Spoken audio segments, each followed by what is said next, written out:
Si Scottie Thompson ay isa sa mga pinakamahusay at pinakasikat na manlalaro sa basketball sa Pilipinas.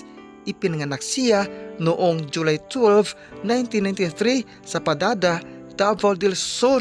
Bata pa lamang ay mahal na niya ang basketball at sa tulong ng sipag, tiyaga at disiplina ay unti-unti niyang natupad ang kanyang mga pangarap sa buhay. Mga idol, nag-aaral si Scottie Thompson sa University of Perpetual Help System Delta kung saan lalo niyang nahasa ang kanyang talento sa basketball.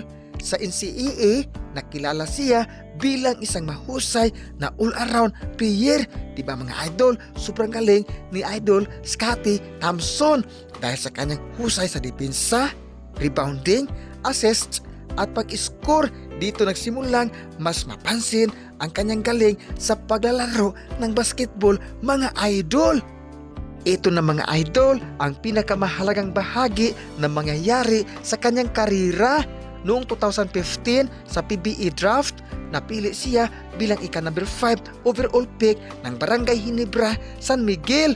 Mula noon mga idol, naging mahalagang bahagi na siya sa kupunan at minahal ng mga tagahanga dahil sa kanyang kasabihan na never say die spirit. Sa bawat laro, ipinakita niya ang kanyang walang sawang pagsisikap at puso para sa kanilang kupunan upang manalo sa bawat laban. Grabe mga idol, ang galing ni Idol Scottie Thompson. Sa kanyang karera mga idol, nakamit ni Scottie Thompson ang maraming tagumpay, kabilang ang ilang kampyonato at ang pagiging most valuable player or MVP noong 2021 sa PBA season. Naging mahalagang manlalaro rin siya ng Gilas Pilipinas at naging inspirasyon sa maraming Pilipino sa kanyang dedikasyon sa laro mga idol.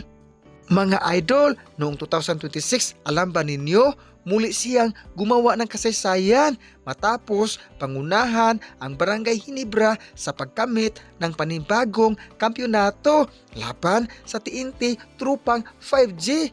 Sa kabila ng matinding laban at husay ng kanilang kalaban mga idol, nanatili siyang matatag at nagpakita ng mahusay na liderato dahil sa kanyang mabihirang performance. Kinilala siya bilang Finals MVP. At sa wakas mga idol, ito ang nakakaantig ng ating puso dahil sinabi ni Scottie Thompson ang tagumpay na ito ay bunga hindi lamang ng sipag at tiyaga kundi pati ng kaniyang pananampalataya sa ating Panginoon.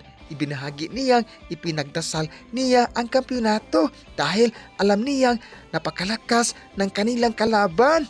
Mga idol, ipinapakita ng kanyang buhay na nasa pamamagitan ng sipag, determinasyon at pananalig sa Diyos, kayang maabot ang tagumpay at maging inspirasyon sa iba. Congratulations, Idol Scottie Thompson! Mabuhay ka, Idol!